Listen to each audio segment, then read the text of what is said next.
wahlul 'uqdatam min lisani yafqahu qawli. Yang saya hormati pimpinan wilayah Muhammadiyah Provinsi Gorontalo beserta seluruh jajarannya, Ketua Pimpinan Wilayah Aisyah Provinsi Gorontalo beserta seluruh jajarannya, teman-teman pimpinan baik dari UM Gorontalo maupun amal usaha Persatuan Muhammadiyah Provinsi Gorontalo, para mahasiswa, para dosen, hadirin sekalian yang sama-sama dirahmati Allah Subhanahu wa taala. Alhamdulillah, pada hari ini di hari yang kelima bulan suci Ramadan, kita bisa bersama-sama berkumpul dalam rangka untuk dakwah virtual yang diselenggarakan oleh Majelis Tabligh Wilayah Muhammadiyah Gorontalo. Yang alhamdulillah pada hari ini saya diberi kesempatan untuk memberikan pencerahan dengan topik yang sudah ditentukan, yaitu tips sehat berpuasa di masa pandemi COVID-19. Bapak Ibu sekalian, Ramadan tahun ini adalah Ramadan yang lain daripada yang lain. Kalau biasanya kita menyambut Ramadan dengan gegap gempita, dengan penuh kegembiraan, dengan penuh banyak orang, tapi tahun ini suasana pandemi COVID-19 telah merubah suasana yang kita idam-idamkan itu. Terkait dengan hal tersebut, pada tanggal 15 April 2020, itu Badan Kesehatan Dunia, WHO, itu sudah mengeluarkan panduan terkait dengan Ramadan di masa COVID-19. Judul panduan itu, Safe Ramadan Practice in the Context of the COVID-19. Ini dikeluarkan oleh WHO sebagai panduan bagi seluruh umat muslimin yang ada di seluruh dunia. Ini akan coba saya sampaikan pada hari ini tentang apa yang diharapkan oleh WHO dilaksanakan oleh seluruh umat Islam dalam konteks pandemi COVID-19 ini. Yang pertama, WHO meminta agar seluruh umat Islam itu tetap berpuasa. Ini tentu berbeda jauh dengan apa yang disarankan oleh segelintir orang yang meminta MUI menerbitkan fatwa agar supaya selama pandemi COVID-19 ini tidak ada ibadah puasa Ramadan. Justru WHO, Organisasi Kesehatan Dunia, itu malah meminta umat Islam tetap berpuasa. Karena hasil penelitian medis itu menunjukkan bahwa tidak ada korelasi, tidak ada hubungan antara berpuasa dengan pandemi COVID-19. Dan segelintir orang menyatakan kalau kita puasa, maka sistem imun itu akan menurun. Padahal WHO menyatakan justru sebaliknya. Dan ini juga sebagaimana yang telah Allah tegaskan dalam Quran surat Al-Baqarah 184, wa antasumu khairul lakum in kuntum ta'lamun. Dan puasa itu lebih baik bagi kamu jika kamu mengetahui. Dalam konteks kesehatan, tentu puasa itu lebih baik bagi kita. Hasil penelitian menunjukkan orang yang berpuasa itu ada dua hal yang terjadi, yaitu terjadi regenerasi sel, jadi sel-sel yang sudah rusak itu diganti dengan proses berpuasa sebulan penuh. Kemudian yang kedua, terjadi detoksifikasi. Jadi racun-racun yang ada dalam tubuh kita itu dihilangkan atau dikeluarkan dari tubuh atau dinetralisir dari tubuh kita. Oleh karena ada regenerasi dan detoksifikasi, maka sistem imun kita itu menjadi meningkat, menjadi lebih baik dalam rangka untuk menghambat atau mencegah terjadinya infeksi virus masuk dalam tubuh kita. Itu semua bisa kita peroleh dengan berpuasa. Kalau kita tidak berpuasa, menurut WHO, akan sangat susah kita untuk bisa memperoleh yang namanya manfaat meningkatkan daya tahan tubuh atau sistem imunitas. Jadi, rekomendasi pertama dari WHO, tetap berpuasa bagi yang sehat, bagi umat muslim yang sehat. Nah, bagaimana dengan 3 kategori? Kan Bapak Ibu pernah mendengar ya, ada ODP, ada PDP, dan ada yang terkonfirmasi COVID. Bagi yang ODP, itu sesuai saran dengan WHO, diminta tetap berpuasa. Sementara bagi yang PDP, pasien dalam pemantauan, maupun pasien COVID yang terkonfirmasi dengan PCR swab test, itu disarankan untuk tidak berpuasa dulu dan berkonsultasi dengan dokter. Ya, ini rekomendasi pertama dari WHO. Yang kedua, WHO menganjurkan kita, dan juga ini sesuai dengan konsep Rasulullah, yaitu memperhatikan pola makan yang sehat dan seimbang. Kita bersama bahwa di bulan Ramadan ini kita akan berpuasa selama lebih kurang 13 jam. Sejak dari terbitnya fajar sampai terbenamnya matahari. Agar supaya kita bisa bertahan dalam 13 jam itu, maka tentu pola makan yang sehat dan seimbang harus kita perhatikan. Apa saran daripada pakar-pakar kesehatan atau tipsnya supaya kita bisa sehat dengan segi dari aspek makanan? Pertama, yang harus kita perhatikan pada waktu sahur. Pada waktu sahur, agar supaya kita tetap fit, tetap sehat, maka perbanyaklah konsumsi protein. Apa itu protein? Protein itu terkandung kepada daging-dagingan maupun kacang-kacangan. Makanya sudah tepat orang Gorontalo, mungkin Bapak Ibu pernah tahu, di hari pertama orang sahur, pasti makan apa? Ayam. Ayam itu adalah protein.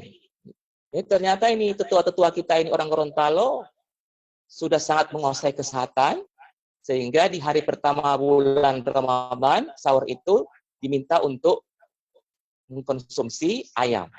Makanya di Gorontalo itu dikenal hari pertama puasa itu sebagai Hari Ayam Nasional. Karena semuanya pasti beli ayam dan makan ayam. Hidangan pertama dimakan sahurnya. Karena memang sesuai dengan tuntunan kesehatan bahwa kita mengkonsumsi protein. Kenapa protein? Protein itu sumber energi. Dia akan bertahan lama di tubuh kita. Yang kedua, protein itu akan menjadi bahan baku untuk pembentukan antibodi yang akan kita manfaatkan jika ada infeksi atau corona atau COVID-19 yang masuk ke tubuh kita. Itulah sebabnya kenapa disarankan untuk mengkonsumsi protein. Apakah protein harus dalam bentuk ayam? Tidak. Kita bisa mencari bentuk protein yang lain. Seperti ini anak-anak kos ini, ya, mahasiswa kita, kalau tidak mampu beli ayam, ya dicari yang agak murah. Apa contohnya? Tempe, tahu, kacang-kacangan, ya. Itu adalah contoh protein sederhana yang berasal dari nabati, yang juga fungsinya sama seperti ayam, daging, dalam rangka untuk sumber energi sekaligus bahan baku untuk pembentukan antibodi tubuh kita. Yang kedua, kita diharapkan untuk mengkonsumsi makanan-makanan yang mengandung glukosa. Glukosa yang alami, yang banyak terkandung pada buah-buahan. Salah satu yang paling dianjurkan adalah konsumsi kurma. Jadi di samping kita mengkonsumsi makanan yang biasa kita makan di waktu sahur, ditambah atau dilengkapi dengan mengkonsumsi buah kurma. Ya. Kapan makan kurma itu? Makan kurma itu kalau dalam Islam itu 7 butir. 7 butir itu dibagi dalam 3 tahapan. 3 butir pertama itu dimakan di waktu sahur. 3 butir kedua dimakan di waktu berbuka puasa. Dan 1 butir dimakan sesudah sholat tarawih. Kenapa kita makan 7 butir? Karena sesuai dengan sunnah Rasul. Rasul menyuruh kita untuk mengkonsumsi kurma, khususnya kurma ajwa, itu 7 butir. Diharapkan dengan kita mengkonsumsi 7 butir itu, insya Allah kita terhindar dari racun dan sihir. Nah, kalau kita anggap racun itu adalah manifestasi daripada virus corona, berarti insya Allah kita berikhtiar dengan mengkonsumsi kurma itu, kita terhindar dari efek-efek negatif dari COVID-19. Yang ketiga, sesuai dengan tuntunan daripada WHO dan pakar kesehatan, selain memperhatikan faktor makanan yang sehat dan bertimbang, jangan lupa banyak minum air.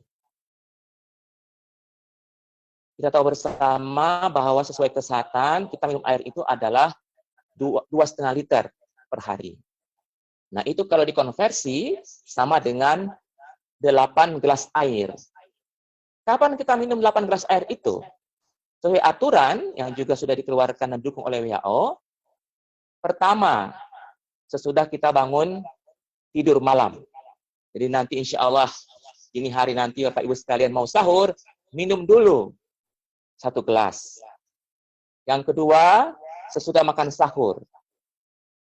Yang ketiga, pada saat berbuka puasa, begitu beduk maghrib berbunyi. Yang keempat, sesudah sholat maghrib. Yang kelima, sesudah makan di waktu malam. Yang keenam, sesudah sholat isya atau tarawih. Yang ketujuh, sesudah makan malam yang ronde kedua. Yang terakhir ada yang ke-8, sebelum tidur malam. Jadi total 8 gelas. Jadi ada pembagiannya 2, 4, 2. 2 diminum waktu sahur, 4 diminum waktu berbuka, dan 2 diminum mendekati waktu kita mau tidur. Jadi tadi kormanya, rumusnya 3-3-1, 3 di waktu sahur, 3 di waktu berbuka, 1 sesudah sholat tarawih, maka untuk air 2-4-2. Ya. Jadi ini rumus supaya gampang diingat terkait dengan kebutuhan makanan dan minuman kita. Yang berikut, Bapak Ibu sekalian, tetap dianjurkan untuk kita melaksanakan olahraga.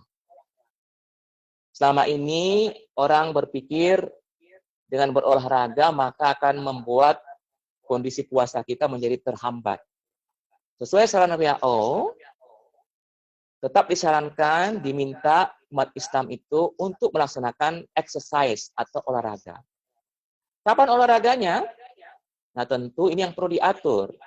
Jangan olahraganya pada waktu pagi hari, tetapi kita pindah waktunya 30 menit sebelum waktu berbuka.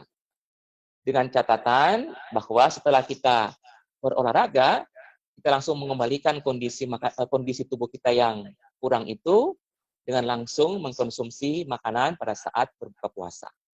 Sehingga olahraga tetap dilaksanakan, tetapi pindah waktu dari waktu pagi ke sore menjelang 30 menit waktu berbuka. Jadi olahraganya apa?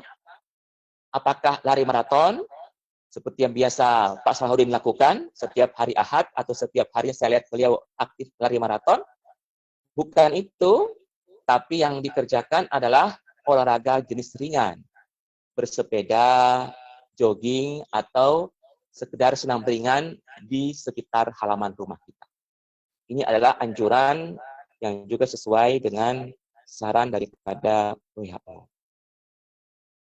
Yang berikut adalah tidur yang cukup.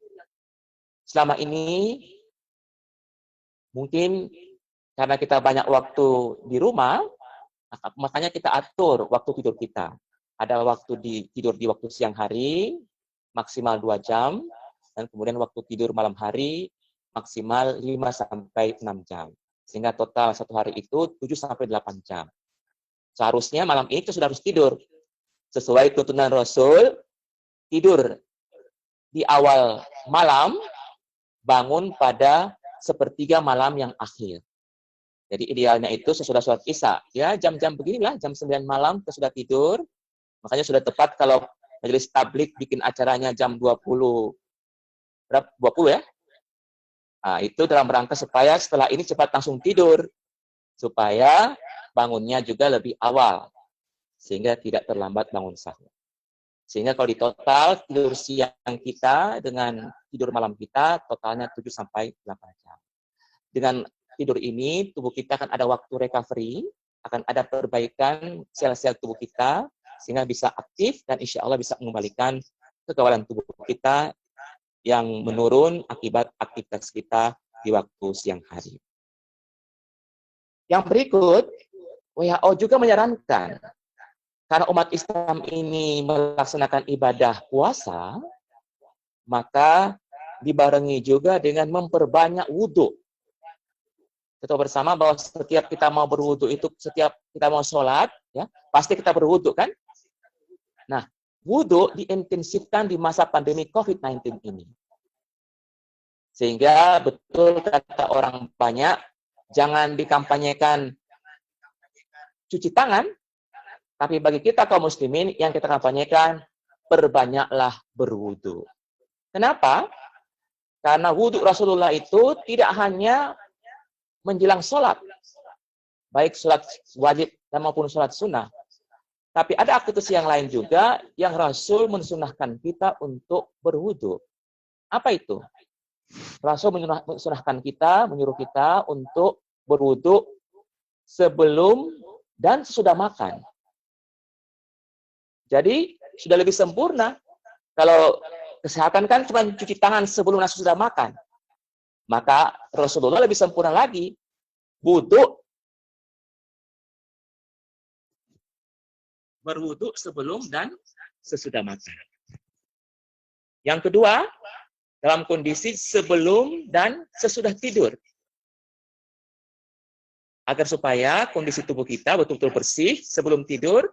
Dan tentu waktu kita bangun tidur pun dalam kondisi yang bersih.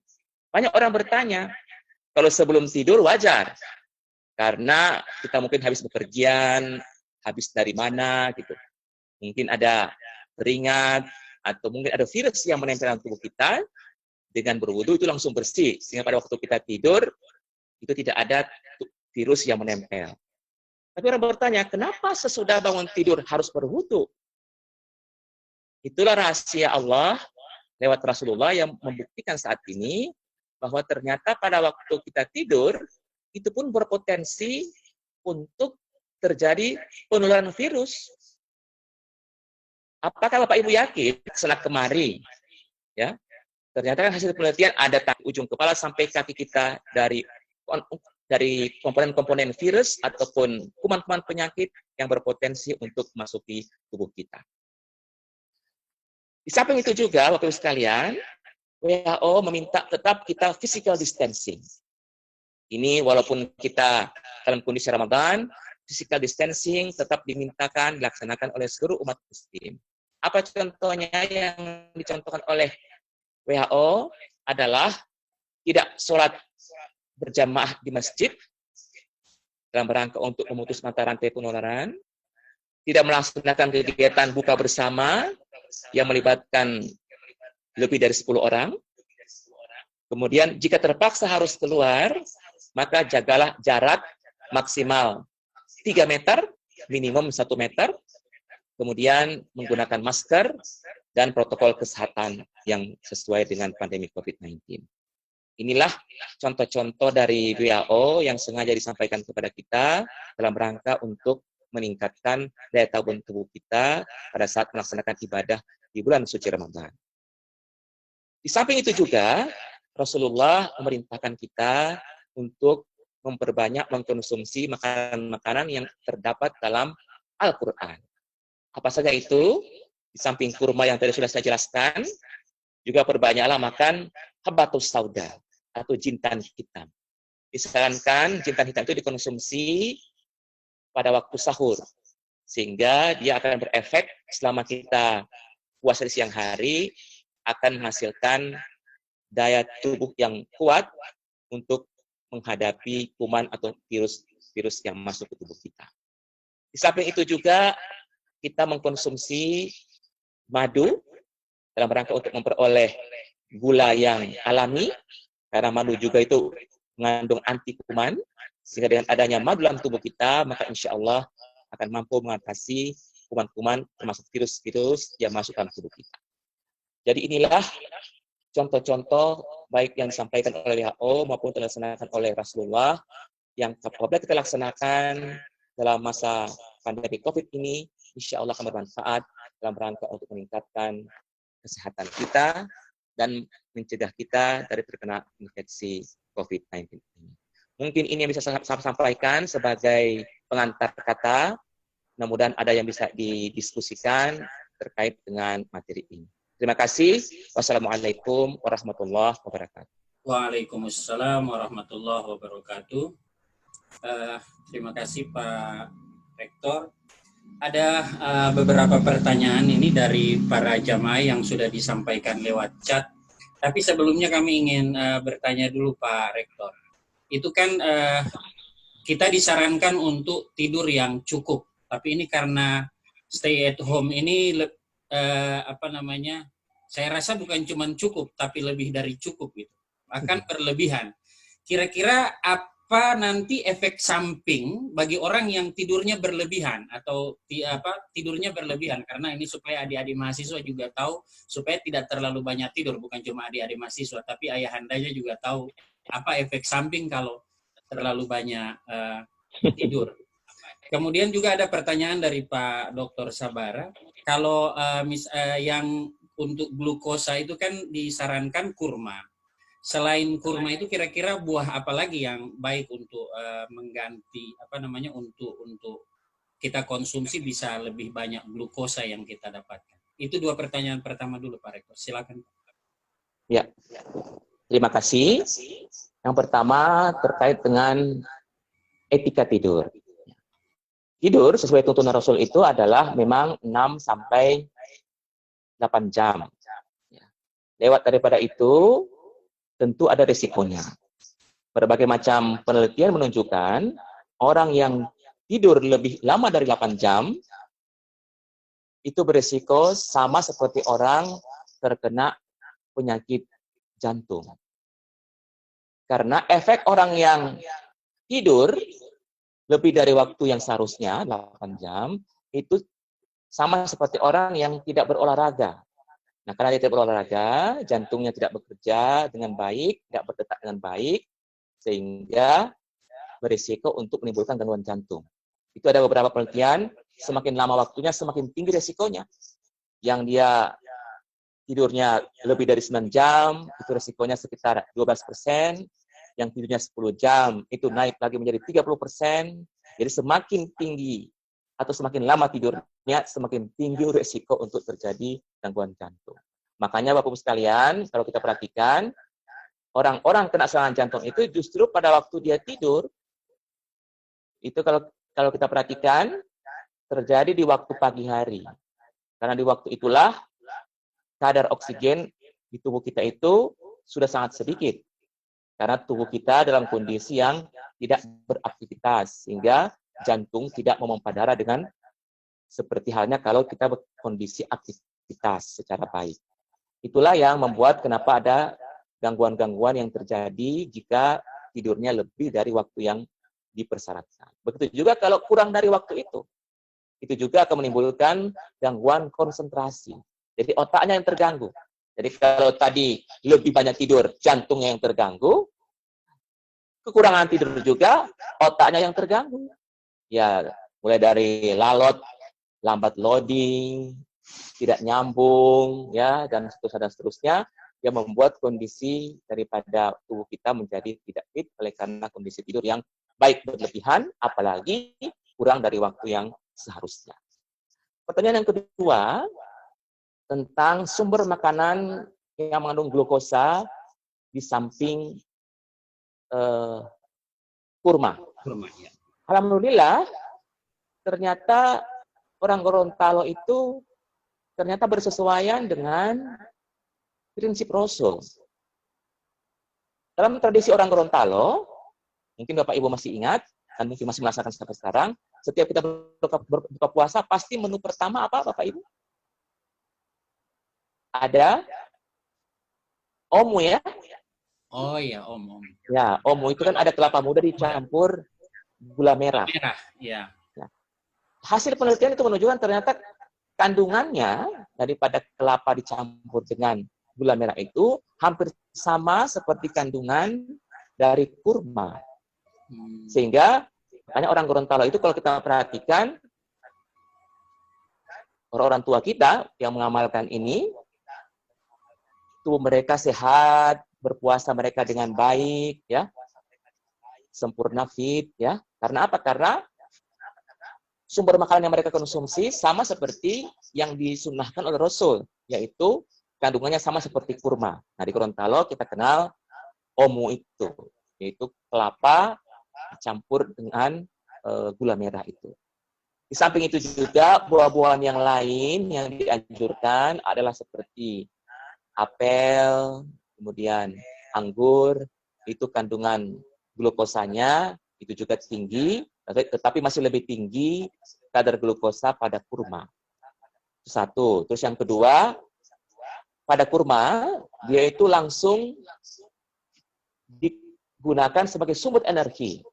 Berbeda dengan kandungan glukosa di sumber makanan yang lain, seperti di kue, atau seperti di teh, ya, itu masih harus berproses.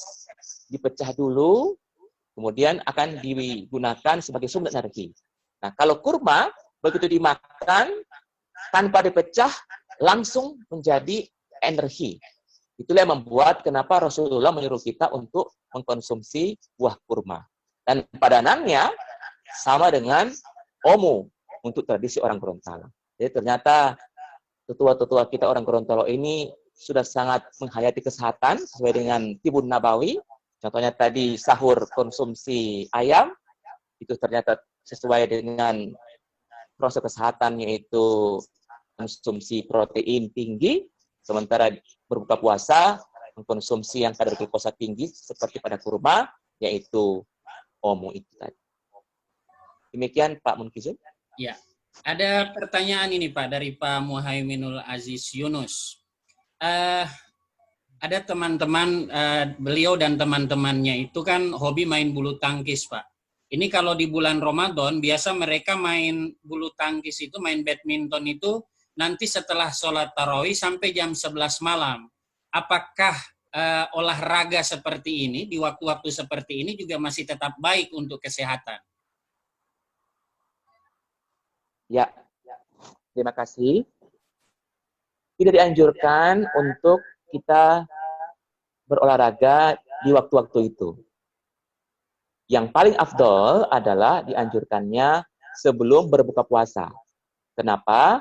Pada saat itu kondisi tubuh kita sudah melemah ya, ditambah lagi dengan kita olahraga. Nah, begitu kita berbuka puasa, langsung tergantikan seketika. Sehingga kita akan merasa fit kembali, apalagi mengkonsumsi kurma, langsung energi kita langsung tergantikan seketika. Nah, energi ini akan kita manfaatkan untuk aktivitas selanjutnya. Ada aktivitas untuk sholat maghrib, aktivitas untuk sholat isya, taraweh, witir, tadarus Al-Quran. Ini kan butuh energi. Nah, kalau kita sudah menghabiskan energi itu dengan olahraga di sesudah taraweh, maka itu dikhawatirkan akan mempengaruhi kondisi kita di waktu menjelang waktu sahur. Bisa saja itu akan menyebabkan terjadi penumpukan senyawa-senyawa yang membuat tubuh kita menjadi tidak fit dalam rangka untuk persiapan menyongsong waktu sahur. Sehingga dianjurkan kita mengambil waktu olahraga itu adalah 30 menit sebelum waktu berbuka puasa. Karena langsung tergantikan seketika energi itu, dan energi tersebut akan kita manfaatkan untuk aktivitas-aktivitas selanjutnya. Jadi tidak dianjurkan untuk olahraga sesudah kalian. Sholat tarawih itu sudah, apalagi penelitian itu, sholat tarawih 11 rakaat setara dengan 30 menit olahraga. Jadi Pak Muhammad tidak usah lagi main bulu tangkis tadi. Sudah dengan olahraga tarawih itu sudah menggantikan 30 menit olahraga itu. Dan itu sudah setara nilainya, kalorinya, dan energi yang dikeluarkan itu 11 rakaat sholat tarawih sama dengan 30 menit olahraga. Itu hasil penelitian. Jadi sudah pas lah itu. Tidak perlu lagi ditambah dengan aktivitas olahraga di luar itu. Itu demikian, Pak. Ya. Terima kasih. Ini ada pertanyaan berikutnya dari mahasiswa dari Izrak Habu, Pak. Apakah protein itu bisa membuat orang alergi? Karena biasanya ada orang yang mengkonsumsi telur malah mengalami gatal-gatal atau makan bisul, Pak Rektor. Jadi bagaimana untuk mengimbangi hal-hal seperti ini? Jadi misalnya dia alergi dengan telur, apakah dia masih bisa mendapatkan protein dengan cara yang lain? Ataukah memang apa yang harus dilakukan oleh orang yang mengalami alergi seperti ini, Pak Rektor? Kemudian yang kedua pertanyaannya, kalau mengkonsumsi yang manis-manis ketika buka puasa itu apakah tidak malah membuat gula darah seseorang menjadi naik? Dan apakah orang yang masih berusia 20 tahun seperti mahasiswa ini juga bisa beresiko terkena penyakit gula darah yang tinggi ini? Silakan Pak Rektor. Ya, terima kasih. Yang pertama terkait dengan protein. Protein itu sumbernya macam-macam, bisa dari daging, bisa dari nabati, termasuk dari telur. Nah, bagi mereka yang alergi telur, ya kita cari sumber protein lain yang tidak membuat dia alergi.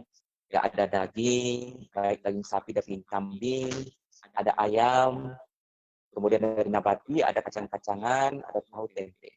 Nah, jadi bagi mereka yang alergi telur, penggantinya ada. Sehingga tidak dianjurkan bagi yang alergi telur untuk mengkonsumsi telur. Dan kuncinya untuk mengatasi ini ya menghindari sumber alerginya. Ya, jadi kalau bisa alergi telur ya jangan dekati telur, jangan makan telur karena pasti dia makan telur akan timbul alergi.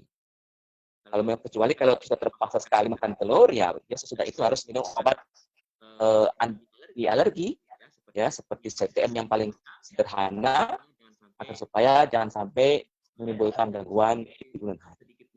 Tapi sedikitnya kita bisa menggantikan protein itu dari sumber yang tidak harus bersumber dari telur. Yang kedua, terkait dengan pertanyaan apakah kalau kita mengkonsumsi gula itu atau glukosa tidak akan membuat gula itu jadi naik. Memang pada awalnya akan muncul kenaikan gula pada pasien yang atau pada orang-orang yang mengkonsumsi gula. Oleh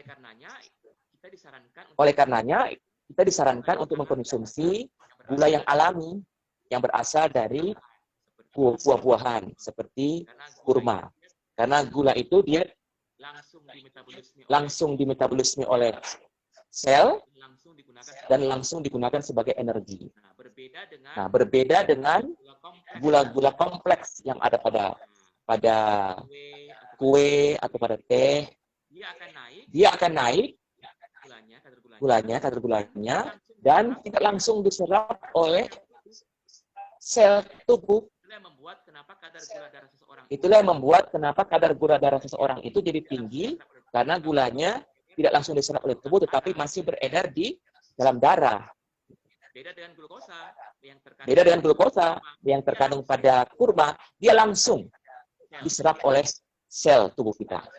Sehingga langsung dimanfaatkan sebagai energi untuk tubuh kita.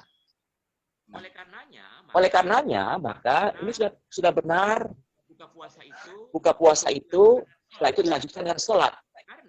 Karena dengan aktivitas sholat, maka kadar gula yang tinggi tadi itu langsung diturunkan. Karena setelah dia makan itu, kadar glukosa naik, sholat maghrib yang akan menstabilkannya. Kemudian dia akan setelah maghrib kan makan malam, naik lagi glukosanya. Nggak usah khawatir, sudah itu kan ada lagi sholat isya dan taraweh. Sehingga insya Allah kadar glukosa nanti turun lagi. Jadi itulah yang membuat kenapa orang yang dengan DM atau penyakit gula itu bisa berpuasa. Karena dengan berpuasa, insya Allah kadar gulanya akan distabilkan dengan sesuai dengan tuntunan Islam tadi. Berbuka puasa, sholat maghrib, kemudian makan sudah sholat maghrib, makan sudah sholat isya dan tarawih. Mungkin demikian Pak Mungkisu. Baik, ini ada pertanyaan lagi dari Ibu Uci Hiola, Pak.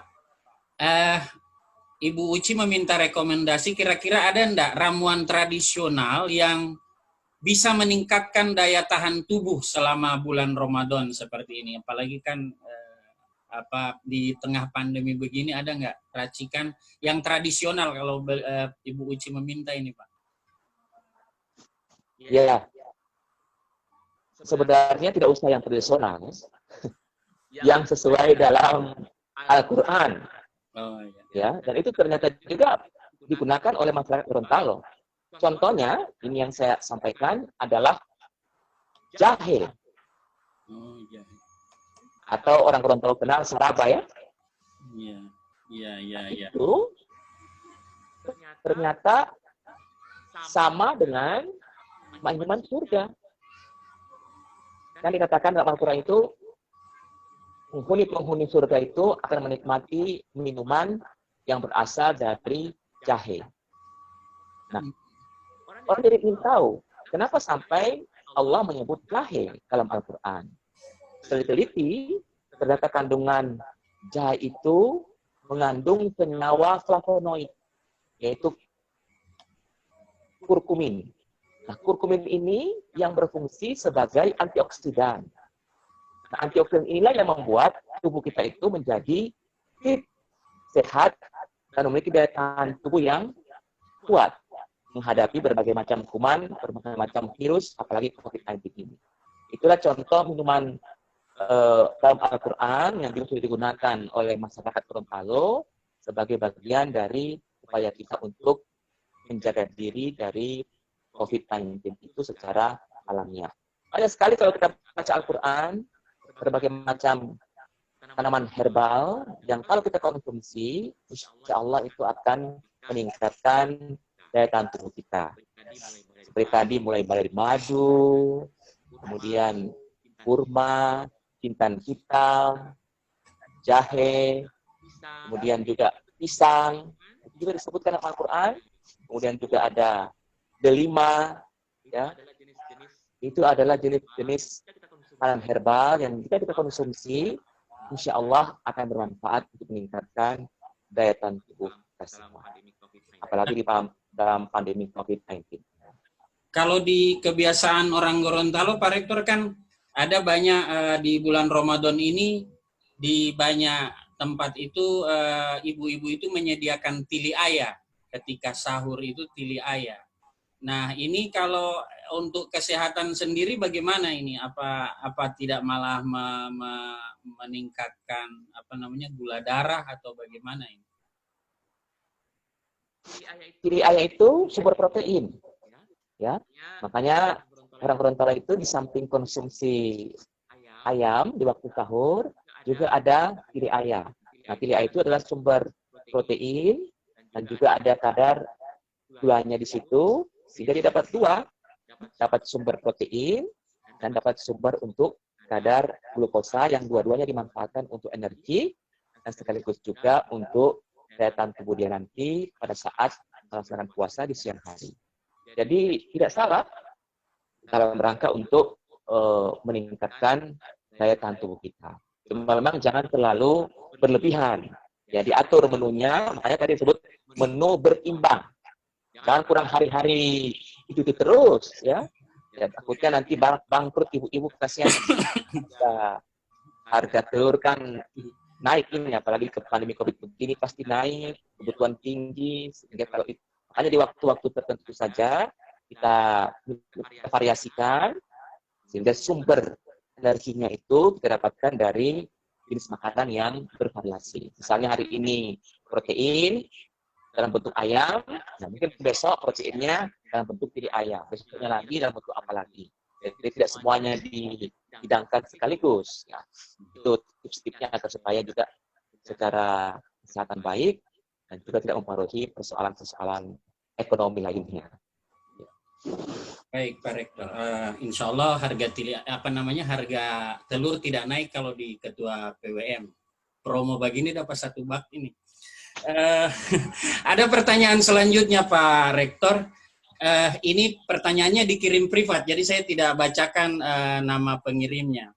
Ada kebiasaan orang Gorontalo, ini katanya kebiasaan orang Gorontalo, padahal saya sendiri orang Gorontalo belum pernah mendengar ini, Pak Rektor. Katanya setelah selesai buka puasa atau setelah maghrib, biasanya pasangan suami istri itu berjima. Tinjauan kesehatannya bagaimana? Silakan Pak Rektor. Ini katanya kebiasaan orang Gorontalo, tapi saya sendiri baru dengar ini. Saya juga baru dengar ini. Jadi berjima, mungkin sebentar Pak Sabar bisa menyampaikan dari aspek syariatnya seperti apa, tapi dari aspek kesehatan, jima itu memang dalam kondisi-kondisi tertentu dibutuhkan. Bahkan itu dikatakan adalah bagian dari upaya untuk meningkatkan daya tahan tubuh. Makanya dalam Islam kan dikatakan datangilah ladang-ladangmu itu ya, karena istri itu kan diibaratkan seperti ladang-ladangmu. Nah, didatangi dengan cara yang engkau sukai.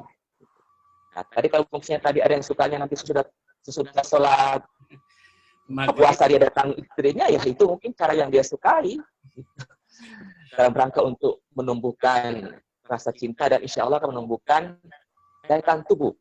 Karena pada saat orang melakukan jima itu tadi, itu akan keluar hormon endorfin. Hormon endorfin itu hormon penghilang rasa sakit. Nah, pada saat orang berjima itu, kadar hormon itu maksimal keluar, sehingga orang itu akan merasa tidak sakit, ya, dan tentu daya tahan tubuhnya akan menjadi lebih baik dalam rangka untuk mempertahankan kondisi-kondisi pasca atau sesudahnya itu. Seminggu 2 kali. Dan memang dalam ilmu kesehatan itu dianjurkan kalau pakai frekuensinya ya seminggu 2 kali. Ya, kalau pakai seperti ini dosis obat ya 1 minggu 2 kali. Ini yang ideal. Ya.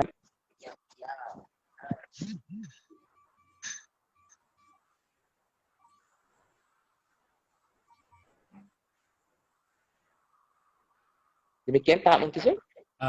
Baik Pak Rektor. Jadi itu saya tidak bacakan. Kemudian ada pertanyaan lagi dari Pak Ferry ini. Kan biasanya ketika orang sahur biasanya bangunnya mungkin agak cepat, jam 2:30 ada ibu-ibu yang sudah bangun, atau jam 3 sudah bangun, atau paling lambat 3:30 baru bangun. Biasanya setelah sholat subuh itu ngantuk Pak Rektor. Jadi ada yang setelah subuh itu tidur gitu. Tapi ketika bangun itu sakit kepala, atau orang Gorontalo bilang moleto hilao. Itu pengaruh dari apa sebenarnya Pak Rektor? Apa yang harus dilakukan supaya kalau tidur habis subuh itu tidak sakit kepala atau moleto hilau ketika bangun, kata orang Gorontalo? Silakan. Memang sesuai dengan syariat Islam, sesudah sholat subuh itu kita tidak dianjurkan tidur lagi. Justru itu kita dianjurkan untuk langsung aktivitas bekerja. Kenapa? Karena ini sudah bersesuaian dengan prinsip atau pola hidup yang sesuai dengan sunnatullah, atau sesuai dengan pola atau gaya hidup kita yang benar sesuai dengan kesehatan. Pada saat orang itu bangun seperti yang malam, itu kadar hormon tidurnya sudah berkurang, sehingga pada waktu subuh itu sudah tidak ada lagi kadar hormon tidur. Jadi pada waktu malam hari seperti ini, semakin larut malam itu, semakin banyak hormon tidur yang akan diproduksi oleh tubuh kita. Makanya sudah tepat Rasul suruh kita tidur di awal malam. Karena pada awal malam itulah, semakin larut malam, semakin banyak kadar hormon itu keluar. Sehingga akan semakin mengantarkan kita untuk tidur. Puncaknya itu pada waktu tengah malam, jam 12 malam itu mungkin kita akan tidur nyenyak, ya, tidur dengan sampai bermimpi. Nah, setelah itu, setelah jam 12, dia akan turun kadarnya. Sampai sepertiga malam yang terakhir. Termasuk sampai waktu sholat subuh. Itu sudah hilang. Sudah berganti dengan hormon untuk bekerja. Sehingga kalau kita mau memaksakan tidur sesudah sholat subuh, ya itu yang dirasakan. Mau itu hilang itu. Karena itu bukan lagi hormon untuk tidur. Tapi yang diproduksi adalah hormon untuk bekerja. Makanya orang itu sudah siap tempur untuk melaksanakan aktivitas sesudah sholat subuh. Kapan kita tidur? Nah, itulah yang disebutkan oleh Rasulullah, prinsipnya adalah wailullah, yaitu tidur sebentar atau rehat sebentar di siang hari sesudah sholat zuhur. Itu yang waktu yang kita pakai untuk tidur.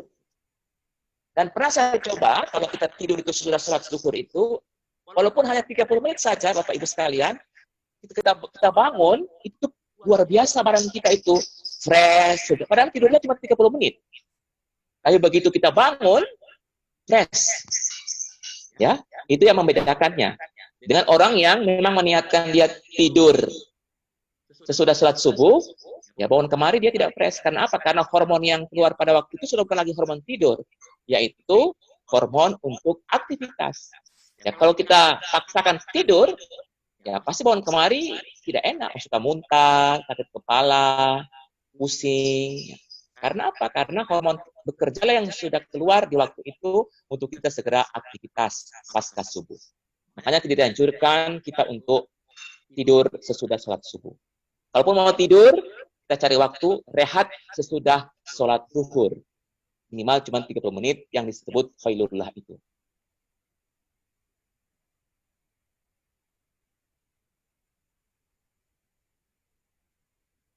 Baik, terima kasih Pak Rektor. Kita masih ada waktu lebih kurang 6 menit lagi. Mungkin dari Bapak Ibu jamaah yang hadir, kalau ada yang mau menyampaikan pertanyaan secara langsung, kami persilahkan.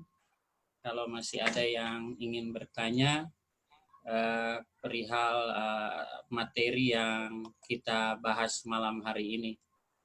Sambil itu kami menyapa beberapa jamaah ini yang alhamdulillah dari Pohuwato ada, Ketua PDM Kabupaten Gorontalo juga ada. Terima kasih Pak Haji Irfan Ismail, setiap malam kami lihat juga alhamdulillah tetap aktif. Silakan Pak Ketua PDM Kota, ada yang mau ditanyakan Pak? Kami lihat sudah mendekat. Silakan Pak.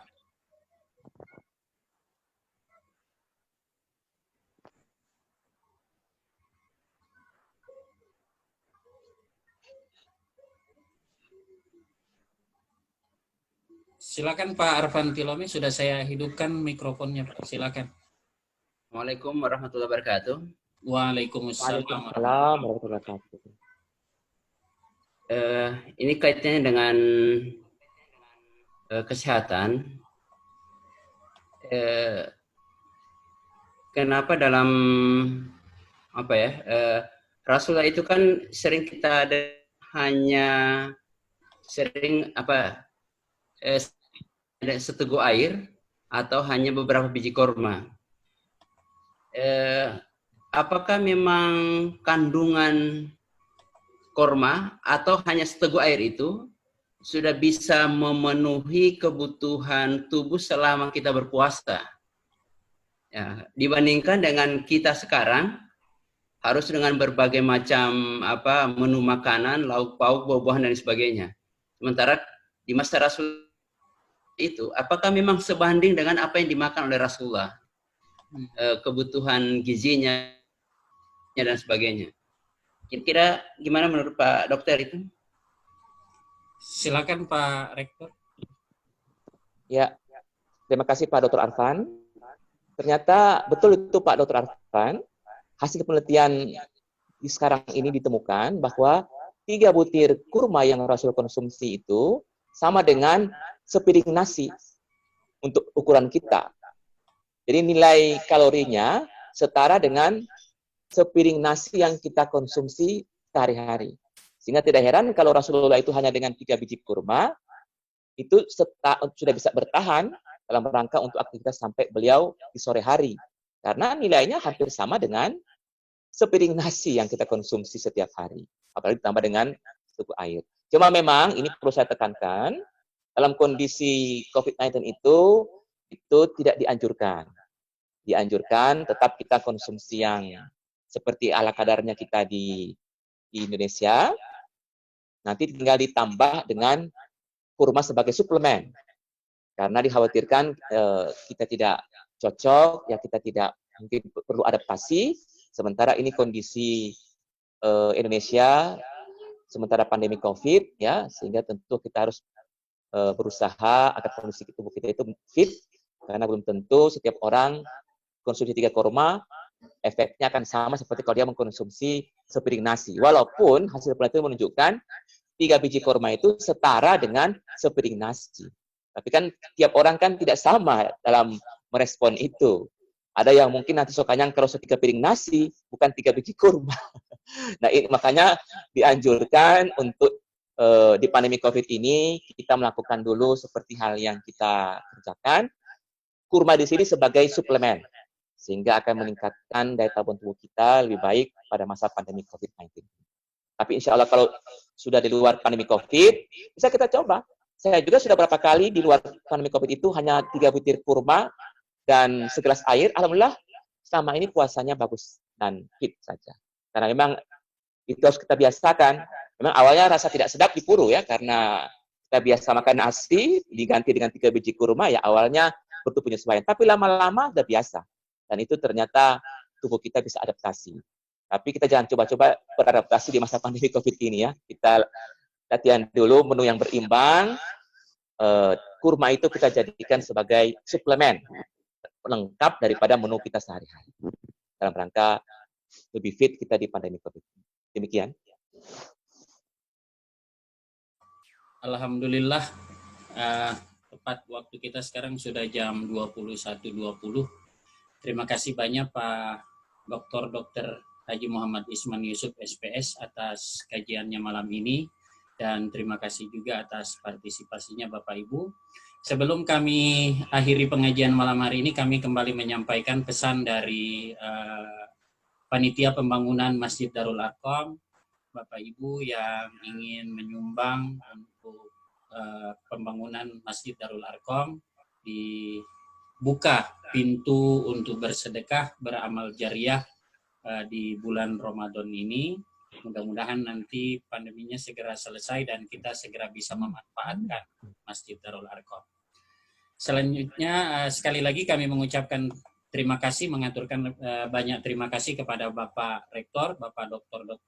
Haji Muhammad Isman Yusuf SPS atas kesediaannya memberikan materi malam hari ini. Mudah-mudahan Bapak dan keluarga tetap sehat, insya Allah bisa kembali memberikan materi di waktu-waktu yang lainnya. Sebelum kami akhiri, kami persilakan Pak Dr. Sabarah Karim untuk mengumumkan tentang penerimaan infak bagi Masjid Darul Arqam. Kami persilakan Pak Dr. Sabarah.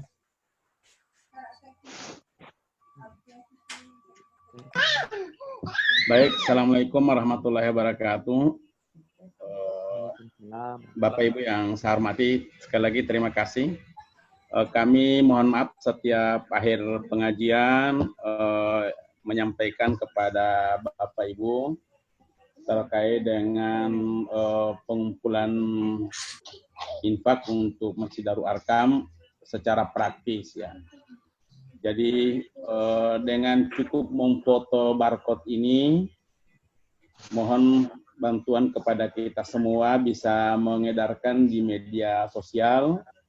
Ya, panitia sangat butuh ya. Saya ini tadi udah menerima SMS dari berbagai pihak yang selama ini menjadi rekanan kita semua, dan tidak sedikit tagihannya. Ya, tagihannya ini sudah mendekati 500 juta. Ya. Kenapa kita kemarin sampai membengkak begini? Karena memang kita sejak 3 tahun terakhir ini biasanya kalau sudah di bulan Ramadan, ambilan kita di pihak ketiga itu biasanya cepat lunas ya. Tapi memang di luar dugaan karena kita ingin kemarin mau diresmikan oleh pimpinan pusat masjid sehingga kita memacu itu, tapi ternyata mau menjelang bulan Ramadan terjadi musibah ya seperti yang kita ketahui sekarang. Sehingga itu di bulan suci Ramadan ini kami sekali lagi ingin mengutuk dan menghimbau kepada seluruh warga Muhammadiyah, termasuk simpatisan atau seluruh umat Islam untuk bisa berinfak dan bersedekah dalam rangka penanggulangan ya. Kami terus terang sudah kewalahan benar karena memang sudah 1 bulan kita tidak pernah ada masukan, tapi karena target yang sudah ditetapkan kita harus bisa menyelesaikan lantai 3 dan 4 untuk dipakai sholat di bulan suci Ramadan ini. Sehingga itu saya dengan Pak Ketua ini yang selalu mengejar kami untuk target itu, sehingga dengan berbagai upaya yang kami lakukan, sehingga itu mudah-mudahan di bulan suci Ramadan ini kita bisa berbagi dan insya Allah pahalanya lebih 2 kali lipat dari yang selain bulan suci Ramadan. Amin. Nanti kami biasa akan melakukan list.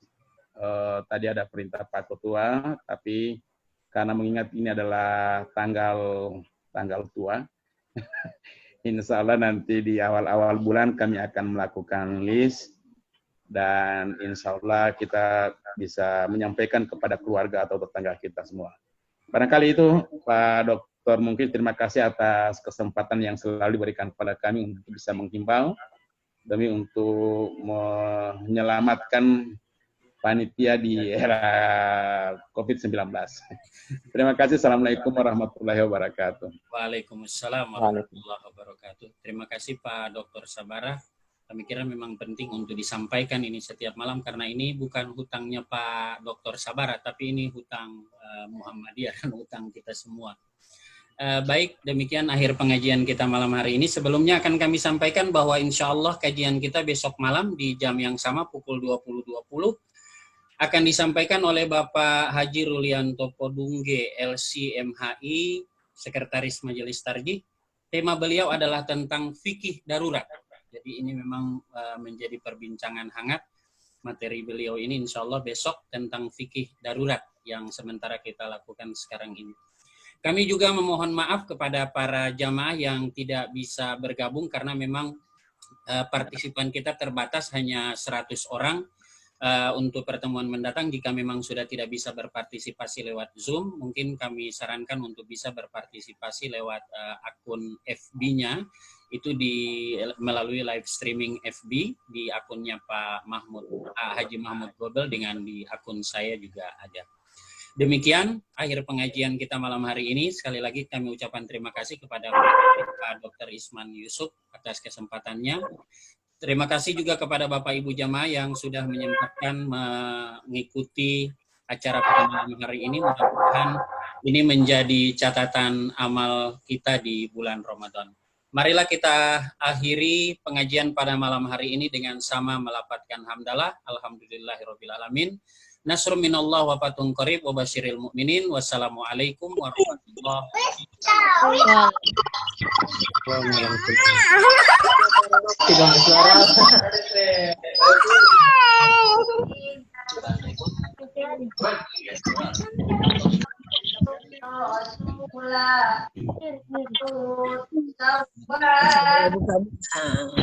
Sampai susun apa? Susun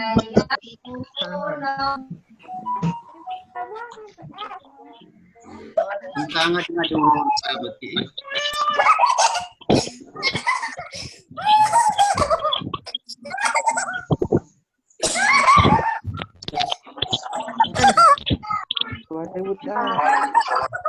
Terus apa?